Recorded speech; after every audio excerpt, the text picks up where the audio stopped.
The new Pew Religious Survey should be a wake-up call for all Catholics.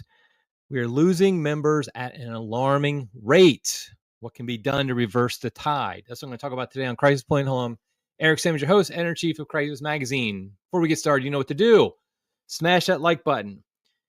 Smash it like, unfortunately, Catholics seem to be smashing the back door of churches to get out of there. Subscribe to the channel, let other people know about what we're doing here. You can also follow us on social media at Crisis Mag. Subscribe to our email newsletter. Just go to crisismagazine.com, put in your email address, and we will send you an email a day with our opinion pieces for that day, usually 2 a day. Okay, you know all that, though. I didn't have to say it yet again, did I? Well, for the newcomers, I guess I did. Okay, so let's go ahead and just jump into the main story I want to talk about today, which is last week, the Pew Research Center released a religious survey. They do these every few years. Actually, the last one was 10 years ago, 2014, so 11 years ago, where they do a major survey of religion in America. They ask lots of questions, and it's not limited to Catholics, but there's a lot of information about Catholics in there because we're the biggest religion in America, if you count Protestantism by each of its denominations. And honestly, these surveys come out from various groups over time, and they're always depressing for Catholics. I mean, there's no other way to put it than to say that, because it shows what we all know. We all see it around us because we all have friends and family members who are Catholic who leave the church, who stop practicing, either become Protestant, become nothing, or whatever the case may be. We see it all around us. So when it's put, though, in stark numbers, and we see how bad it still is depressing. It still is very discouraging to see. I mean, like I said, we know it's happening. We see it anecdotally all the time. But when you see it right there in print, the numbers, it can be something that can kind of get you down. Because the truth is, every one of those numbers is a soul that needs to be saved, that needs to be united to Jesus Christ in the Catholic Church. And so we should never kind of just blow it off like it's not that big a deal. I think it's a very big deal. I'm not saying we black pill or we act like the Holy Spirit's not in charge and blah, blah, blah, all the things that the happy clappies will tell you. But at the same time, we need to be very blunt and very honest about the state of the church in America, and it's not good. The biggest news that came out of it, I'm going to be showing some charts, by the way, on the screen here. So if you're listening to this as an audio-only podcast, I'll try to explain it, but it might be best maybe to watch this on YouTube or Rumble instead. But the most startling one, the one that got the most press, was this chart that said that for every one person that joins the Catholic Church in America, 8.4 people leave the Catholic Church in America. So that means for every 100 people who come, 840 leave. That is a dramatic number. And in fact, it's far worse than our Protestant brothers and sisters. For every one that leaves Protestantism, for every one that joins Protestantism, only 1.8 leave, which isn't good, but boy, it's a lot better than the Catholic numbers. And then when we look at the religiously unaffiliated, these are the nuns. They talk about NONES. That one has almost a reverse of Catholicism. For every person who leaves the religiously unaffiliated, i.e. they join a religion, 5.9 join their ranks and become irreligious. I mean, just think about that for a minute. I mean, this is the one that jumped out and was the headlines in most Catholic, news sites and everything. Was the one for every one that joins, 8.4 leave the Catholic Church. It's hard to overestimate how bad that is, because we get excited when we see people enter the church. I mean, I've talked about this here. I've seen a number of people who are joining the church. We see I don't know if it's an increase, but it might be an increased number of people joining church. The problem is that there is a corresponding greater increased number of people leaving. So what that tells me is we're not necessarily doing a terrible job about bringing new people in the church. We could do better, but we're doing a terrible job at keeping people in the church, people who grew up Catholic, keeping them Catholic.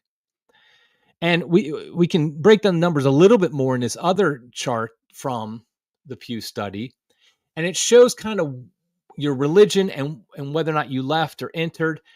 So in this one, it says for Catholics, if it was their childhood religion, 30% of Catholics, it was their childhood religion. It's negative 12.8% left Catholicism and 1.5 entered Catholicism.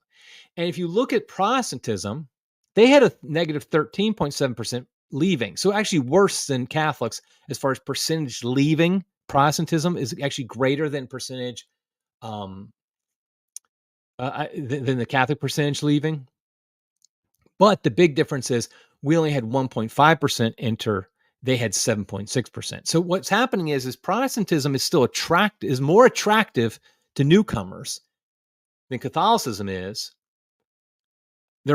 People are leaving both Catholicism and Protestantism, but more are joining Protestantism. And so like what I think what this is telling us is that we don't have a huge number of people joining Catholicism, but we are having a steady stream. And I think that's just simply because Catholicism is true. And in a culture that is anti-truth, like our American culture is, people are naturally going to be attracted to it. People of goodwill, openness. The problem is the people who grow up Catholic are so ill-formed that they don't even realize that Catholicism is the true faith. That's the irony.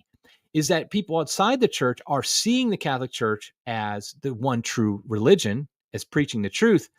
But the people inside the Catholic Church who grew up Catholic, they actually don't see that. Because what they see day in, day out growing up is very lackadaisical practice of the faith, terrible homilies, insipid, just bland liturgies, terrible catechesis, all the things we know about. Scandalous bishops and priests. And so I really think this is something that we have to grapple with. And I wrote an article today at Crisis, and I linked to it in the show notes called Catholics Are Rapidly Losing Ground, where I detail a lot of these numbers. But more specifically, I give some reasons why I think it's happening and some things we can do. Let me go through a few more numbers before I talk about that a little bit more. Because I do think I should have linked to the actual Pew study in the article, but in the show notes, but I do link to it in my article. So here's another one. This is basically the percentage of U.S. adults raised in each religious tradition who still identify with their childhood religion or identify as something else. And I highlighted Catholicism, but if you look like, for example, if you were raised Hindu, 82% of those who are raised Hindu are still practice Hinduism. 77% is true of Muslims. If you're raised Muslim, 77%, 76% Jewish, 73% religiously unaffiliated. In other words, if you're raised with no religion, there's a good chance you remain with no religion. Look way down, though, you see Catholic is the third worst of this group. Only 57%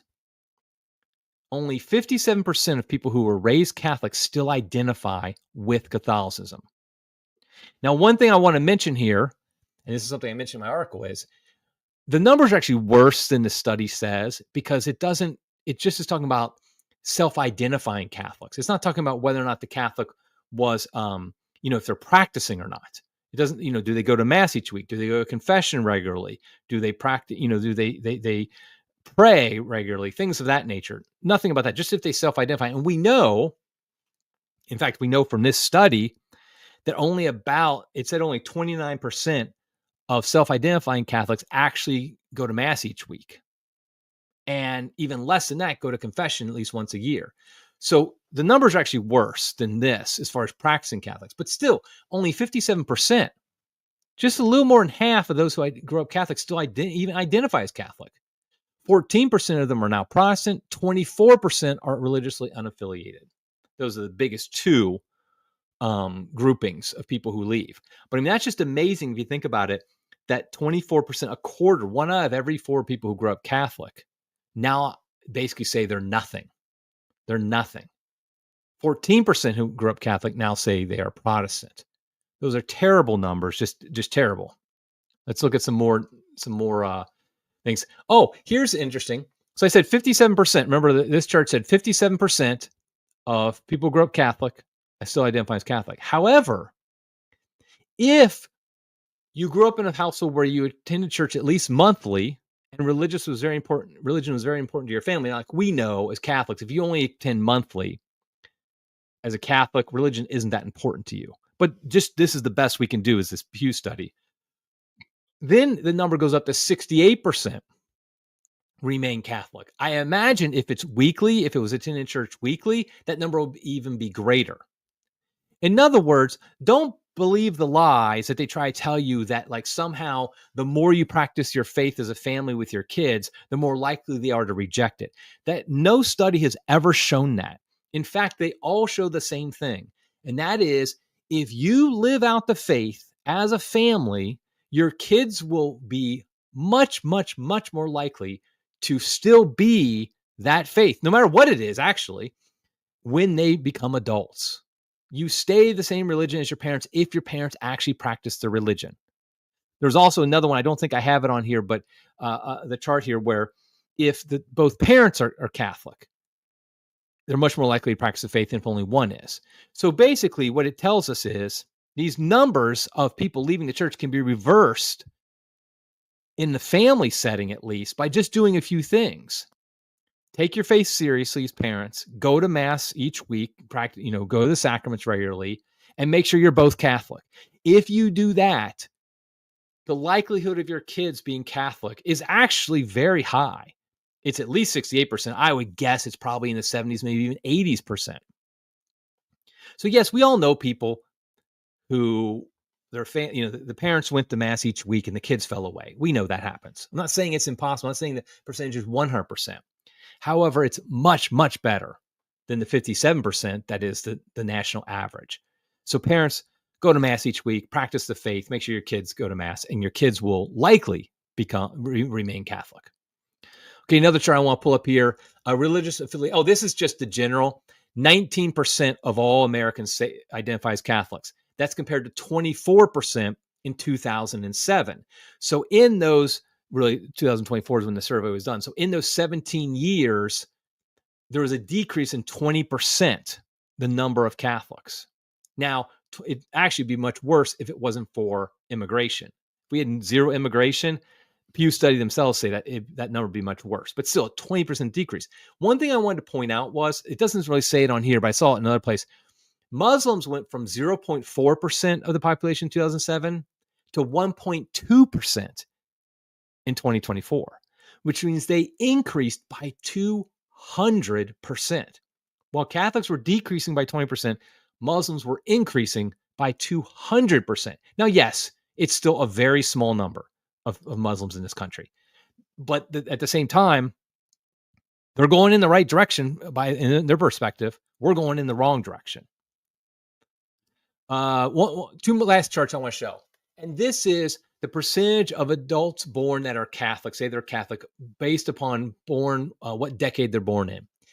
And what we notice is older generations, it hasn't changed since 2007. If you were born before 1950, in 2007, 23% were Catholic, 24% are now Catholic, probably because, some died, and so that bumped up percentage. In other words, people were born before 1950. They didn't all of a sudden leave the faith between 2017 and 2024. Born in the 50s, same thing, 23%, 23%. Born in the 60s, 26%, 24%. Essentially what this is saying is you're probably not leaving the church if you're this old and you're still Catholic. Then it starts to get a little more troubling. Born in the 70s, it went from 25% to 19%, which is very much the average nationwide. And then born in the 1980s, it went from 22% to 15%. That's a huge drop. Born in the 1990s, from 16 to 13%. And now born in the 2000s, only 14%. The point is that younger generations are leaving the church more frequently now. Some of that's because the older generations, ones who've left, have already left before the surveys were done. But the point is we're not keeping our members. We're not keeping our kids. I think that's probably the best way to put it. We're not keeping our kids in the church. And we see it all the time, how we see, we know people, they grow up in a Catholic family. They don't really practice that much. And then the kids go off to college and they leave the church. It just happens over. And we're seeing the numbers. It's happening a lot. We're not keeping them in. And I'm not going to detail all the things I think need to be done in the church to reverse this, what's happening. But I'm going to make the same point here I made in my article. And that is, we're at a point where radical changes are needed. One of the things that's the most frustrating, I worked for the church for 5 years formally in a diocese and also informally at a parish for about 5 years before that, maybe almost 10 years before that. So a very long time, I was very involved in working directly with the church. Now I'm I volunteer at my parish and whatnot, but I'm not in that position anymore. But one thing I found was the incredible power of the status quo. What I mean by that is most people who work for the church, whether they're a bishop, a priest, or a layperson, they're stuck in a rut. They simply do things like they've always been done. And how they've always been done really means how they've been done since 1970, approximately. Because things did radically change in the 1960s. But essentially, how things are being done in the church are essentially the same today as they were in the 70s. Yes, I do think some things have gotten much better, but they're the same basic format in everything. We do programs, how we do catechism, how we do the liturgy, how we do, parish organization, all that stuff is the same. It has not changed. And there's really not very many people within the church calling for a radical change, but that's exactly what we need. We need a radical change in how things are done. Here's a few examples I just gave in my article, which were just literally things that I was like, okay, what comes to my head first? No, I put promote homeschooling among Catholics. I mean, the fact is our kids are not getting catechized, and I guarantee you our homeschoolers are. Why are we investing all this money in a failed school system? Yes, I know there are some schools that are doing better than others, but the fact is what I found, and I think a lot of people found this, homeschoolers, is that the church has invested so much institutional capital in our schools that we're not willing to really embrace homeschooling. That we treat it like the ugly stepchild that, we kind of are embarrassed by and we allow, but we don't really encourage. No, what I'm saying is the Catholic Church should say, parents, homeschooling your kids should probably be the first option if you want your kids to remain Catholic. We admit we failed in our Catholic schools, so you need to homeschool. If you can't homeschool for whatever reason, we'll try to offer a good Catholic school. Don't send them to public schools, obviously, but we'll try to offer a good Catholic school. But really, you should homeschool them. Honestly, I think that's something the Catholic Church, that's a radical change that I think would do wonders. I'm willing to bet if you did a Pew religious survey that included breakdown by homeschoolers, I guarantee you the percentage of homeschooled kids that remain Catholic is much higher than the national average. I am willing to bet everything on that. So encourage homeschooling, promote it. Obviously, make the traditional Mass more widely available. I mean, this is just, we've talked about this enough that you know why I think that. I put abolish the USCCB. I've talked about that in a podcast. Halt all interreligious activities, all of them. If you have some scheduled event where your pastor's going to go and pray at some service or be at something with the local, synagogue leader or rabbi or local, Muslim leader or whatever, don't do it. In fact, I'd even say cancel all the ecumenical activities with Protestants as well. The simple fact is what it does, and I wrote about this in my book, Deadly Indifference. Oh, I was going to grab it, but it's out of my reach. Deadly Indifference. I wrote about this. The problem is it gives the message to most people that it doesn't really matter if you're Catholic or not. If it doesn't matter if you're Catholic or Protestant, it doesn't matter if you're anything. And that's what people are doing, is they're leaving for nothing, most of them. So just cancel all interreligious activities. It's like an America first thing. Let's do Catholics first. You just focus on what the Catholics and like shoring up our strengths and keeping our people. Don't worry about, who cares if we do some stupid event that nobody remembers, as far as like what it was about, but they remember in their minds that the message it sent, that it doesn't matter what religion you are. Who cares about those events? What we really should care about is saving souls, keeping people in the church. So abolish all interreligious activities. A return to using the Baltimore Catechism everywhere. If you are going to have catechism at your parish, Baltimore Catechism. When you encourage homeschooling, tell your parents, use the Baltimore Catechism. Bring back year-long Friday abstinence. Why do I say that? Because I think that's very much a Catholic identifier. one of the things sociologically speaking that matters to keep people in a religion is those identifiers. What are things that make you identify and kind of remain with your religion? Things like Friday abstinence is a big deal because you go to work, your coworkers see you're not eating meat, and they're like, why? And it's like, oh, because I'm Catholic. It becomes a thing. Ash Wednesday, of course, with the ashes is one of those things. We need more of those identifiers, not less. They really do help keep people in the church. And the last one I put down was shut down all parish sports leagues that play on Sundays. This is a pet peeve of mine. That's why I threw it in there. It's not the biggest deal in the world, but it does send a message that Sunday should be reserved for the Lord, not for your local t-ball team or travel soccer team or whatever idiotic thing you think is more important than Sunday. There's a lot more that could be said, that could be done. The point is like we need to literally look at everything. Now, obviously, we're not going to change things that are of divine nature. We're not going to abolish the hierarchy or get rid of the sacraments or anything stupid like that.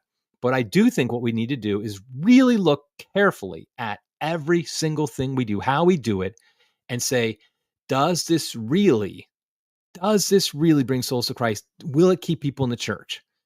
And if it doesn't, don't do it and do something different. I just think this is, when these surveys come out, I kind of go on this emotional roller coaster myself. I'm not a real emotional guy, but for me, emotional roller coaster. First, I get upset. I get like depressed. I'm like, oh, but this is terrible. I knew it was going to come. I knew it was bad, but this shows how bad it is. Then I think to myself, well, just maybe this will be the wake-up call to tell the bishops, to tell our priests, you got to do things differently. It's not working. We have to radically change how we do things. But then ultimately, we don't see any changes. I'm hoping this time maybe it will come up. Maybe at least one bishop will really take this to heart. Maybe a few priests will take this to heart and really make those radical changes that are needed and be willing to do that. So pray for the church in America. Obviously, pray that all those who remember, every single person that's leaving the church, all those 840 that are leaving for every 100 that come in, they are souls redeemed by Christ, loved by Christ, and whom Christ wants to be with him forever. And they're abandoning his church. We need to pray for them and do everything we can to bring them back. But even more importantly, make us a no more leave.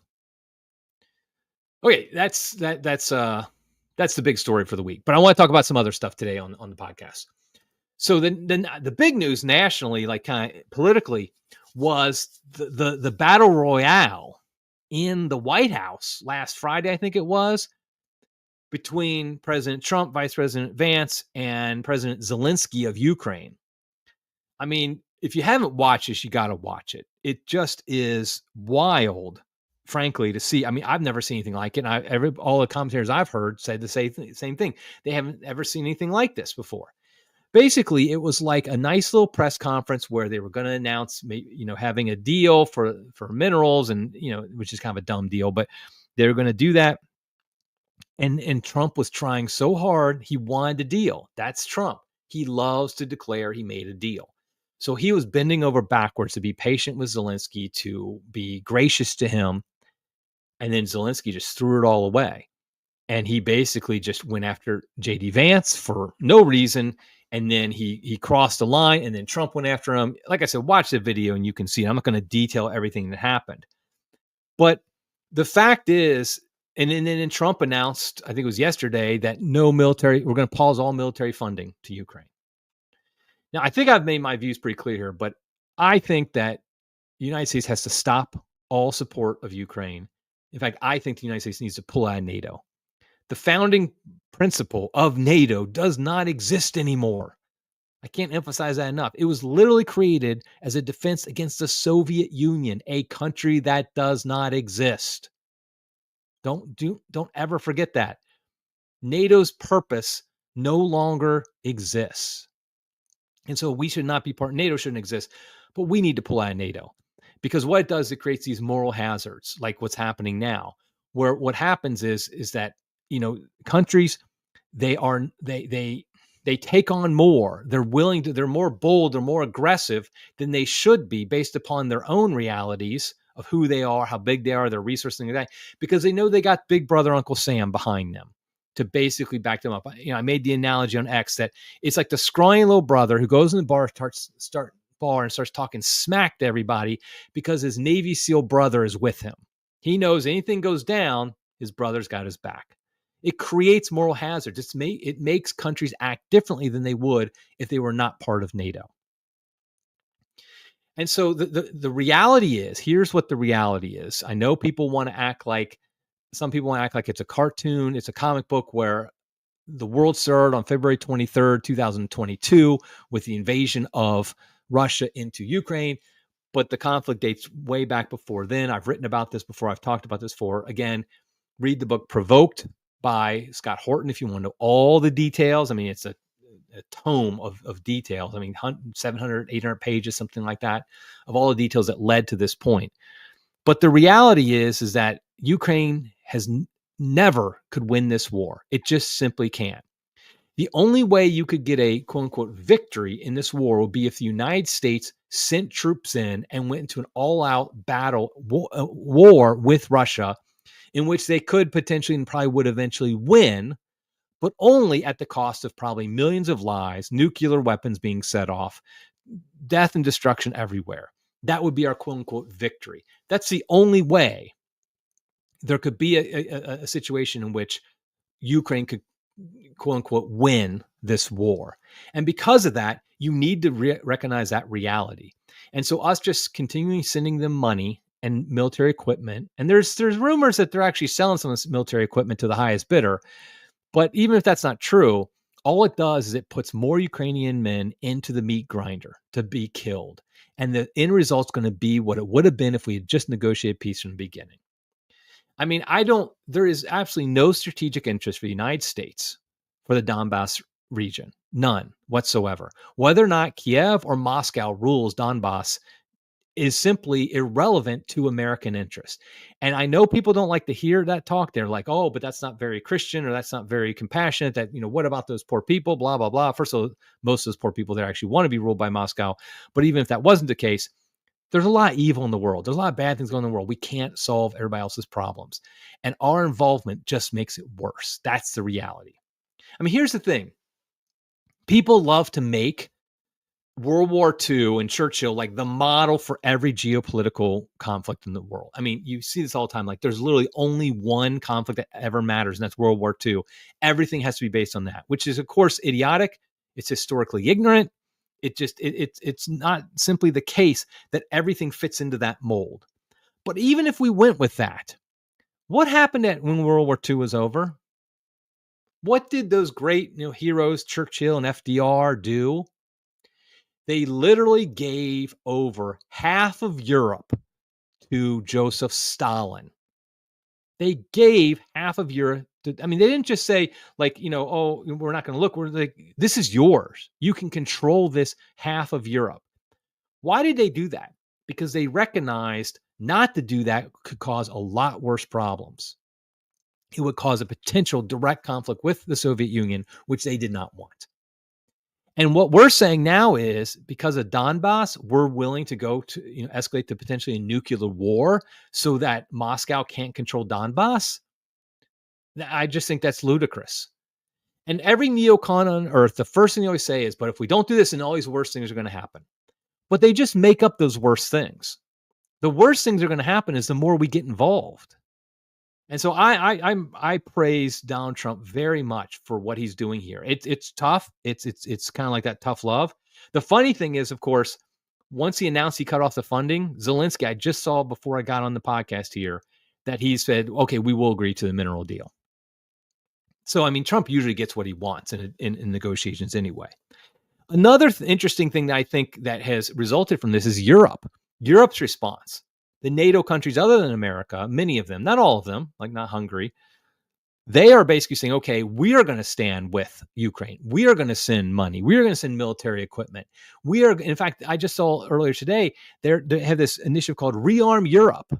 And it's an initiative that's going to spend 800 billion euros in a defense investment plan. Honestly, that's great. That's great. That's been the point of people like me for ages. It's a European problem. Let the Europeans deal with it. America shouldn't have to worry about it. And this is what conservatives have kind of been saying is like, we've been carrying the load for NATO for decades. They need to do something to carry it as well. Well, Trump comes in and a few weeks later, now all of a sudden that's going to happen. That's a good thing. Hey, if United Kingdom wants to send their troops to Ukraine, go ahead. I mean, I think it's stupid if they do that. It risks a lot more death and destruction. But at the same time, they do what they got to do. They're going to run their own countries into the ground. They already are with their unlimited immigration and their woke policies and all that stuff. But let them do that. But America does not need to get involved. So I would say not only should we cut off all funding for Ukraine, we should leave NATO as well. And by the way, for those who are wondering, just so you know, I also think we should cut off all funding to Israel. And that's not our strategic interest either. So, but I just think this is a fascinating thing. Trump is dealing with this as no president has before, and I think it's great. Next story I want to talk about: Pope Francis. He is still in the hospital. It seems like it's like there'll be a day where they announce something bad happened, some setback in his health, and there'll be a day or two where everything's fine, and then another day where a setback happens. And again, there was a big setback yesterday, a couple respiratory incidences. He's on non-invasive medical ventilator, something like that as well. I think it's pretty obvious that Pope Francis is probably not going to ever leave the hospital. He's going to die there. Whether it's this week or in a month, I don't know. I'm not a medical professional. I make no claim to be. I'm simply going by my own experience, watching my own parents pass away, and some others like aunts and uncles have passed away. That this just seems to be the way it goes. They have a point where it becomes true that their body is shutting down. It's starting not to be able to resist different things that happen. And so I think this is the end. Again, I don't know the days, how long it's going to be. I just don't think he's going to recover from this. Maybe they'll bring him back to the Vatican. I don't think so. Maybe if they brought all the medical equipment, I've heard there's stories about that maybe happening. Okay, but I don't think he's going to get back to health. One of the things I want to bring up, and I'll talk about this more after he passes, is simply we're going to have to be honest about his papacy after he dies. There'll be a lot of emotions. A lot of people want to canonize him as soon as he dies. They'll talk about, he's the greatest pope ever. I mean, I've already seen this happening because we get emotionally reflective when somebody's dying and we only think the best, stuff like that. But the fact of the matter is we're going to need to be honest, and hopefully the cardinals in the next conclave, will be honest.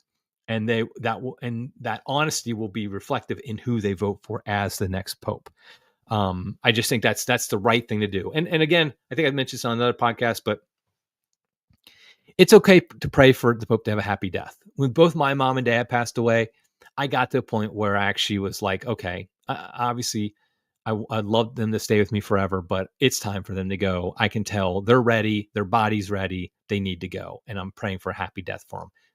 We can do the same for Pope Francis. It's not like somehow anti-Catholic or something to think that. That's the way of life. We know he will die one day. It's not like he's immortal. And to say, if this is his time, let it be his time, let him be ready for it. I think there's absolutely nothing wrong with that.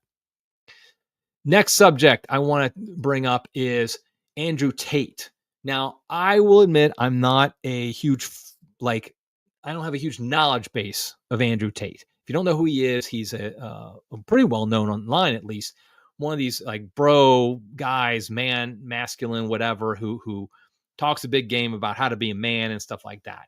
And he is a despicable human being. I mean, there's just no other way to put it. He is a sex trafficker. He is he brags about sleeping with underage people, I believe. And I mean, just the things he says are awful. I mean, and when I say he's a sex trafficker, I mean just simply that I've seen videos where he talks about things like that, about prostituting women. He talks about being violent to women. He denigrates marriage. He talks about the fact that real men will sleep with lots of women and impregnate lots of women. I mean, just vile, disgusting stuff. And he got in the news because supposedly the Trump administration made it possible that he could return to America with his brother. I guess they were in Romania. There were some charges there. I don't know all the details, but people are like, why would Trump spend political capital on this guy? And it is I am curious about that. How much was Trump involved? How much were his people involved? Who was it who made this happen? I mean, Tate is not a good guy. One of the things I noticed, though, is a lot of people talk about how, it's awful that Catholics and Christians are influenced by him and things like that. I don't think he does influence actual practicing Catholics very much. I mean, I talk to a lot of young men who go to Latin Mass, or maybe don't even go to Latin Mass, but go to Mass regularly. They go to confession regularly. Students at Franciscan University of Steubenville, people at kids in my parish. Not one of them thinks highly of Andrew Tate. Not one of them follows him. They all think he's a degenerate. Yeah, he's got an online following, but don't make that demean that most of those people who follow him online, I bet you are incels in their mom's basement who are who are just mad at the world. I mean, they're losers. I mean, if you do follow Andrew Tate, you are a loser by definition because he's a loser, and people who follow losers are losers. So I don't think we should overemphasize that. That being said, I do think there is a reason why these kind of, people who try to really talk about masculinity and how to be a man, usually the more you talk about it, the less you actually are yourself. If you're spending all your time talking about here's how you be a real man, you probably aren't a real man because real men actually don't talk about that. But there is something to be said for how effeminate the church is and how feminism has taken over this country. I mean, just your average priest in a lot of parishes comes across very effeminate with very effeminate homilies and just a real a real vibe that comes across. I mean, let's be honest, kind of gay. And so young men are just not attracted to that. I mean, I wrote an article a couple of years ago for Crisis before I even became editor in chief. That is literally the most, I think the second most viewed article in the history of Crisis. And it was No Church for Young Men. And I was talking about the need for parishes to attract young men, like men in their 20s who are just starting off families, because they're leaving in droves, as we've talked about earlier in this podcast.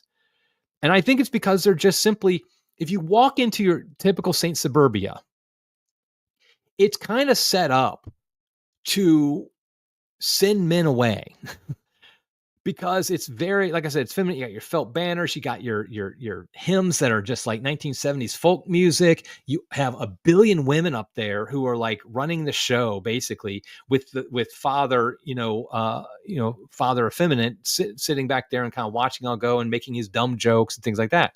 That is just all too common, unfortunately.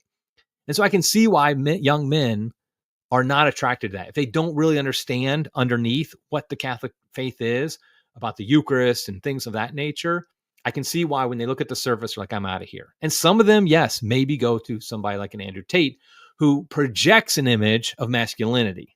It's all fake. It's all fake and gay, as they would say, but it is a projection. And so I do think that as Catholics, we just need to reject that message. Rejecting feminism does not mean embracing Andrew Tate and people like him. We should reject feminism, but we should also reject Andrew Tate and embrace true masculinity, which we see in somebody like St. Joseph, St. John the Baptist, and of course, our Lord. Okay, finally, the white pill of the week. We always have to have the white pill of the week. At least I try to always have that. Lent starts tomorrow. Today is Mardi Gras, Fat Tuesday, whatever you want to call it. Tomorrow is Ash Wednesday. So get in your treats or whatever today and hunker down tomorrow. Why is this a white pill? Because the fact of the matter is our Lord, through the church, has given us this wonderful opportunity to reset our spiritual lives. We all need it. You know you need it. I know I need it. It's amazing. It's like clockwork. Every year, as we approach Lent, I realize, man, I have fallen off the wagon as far as really being serious about my faith. I've let the little things slip. I don't do as much prayer as I used to. If I was praying an hour a day before, now maybe I've reduced it to maybe 45 minutes or a half hour, something like that. If I did certain practices, like I was denying myself certain things after like dessert after dinner, something like that, I stopped doing that. Or maybe I was telling myself, okay, I'm going to restrict how much I'm scrolling on the internet or on X, and I started doing that more. All these things. I'm not reading as many spiritual books, whatever the case may be. You can tell I'm giving you my own examination of conscience, but we all have them. We all know what they are. Lent comes and says, okay, wake up and get back to it.